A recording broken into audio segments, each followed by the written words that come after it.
cyari ikintu gihita kikizana hano.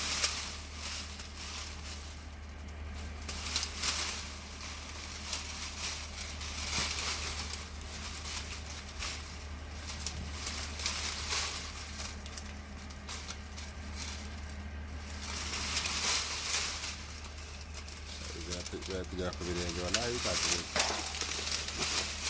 Yamba nishobora kwiruka agasiye. Akundi dufite ubwoba fere. Harafunze hano munsi kandi rero biri kunyura.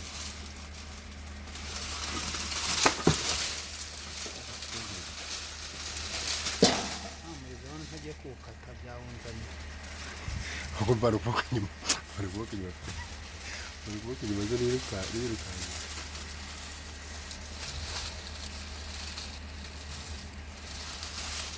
Gifasha akaguru.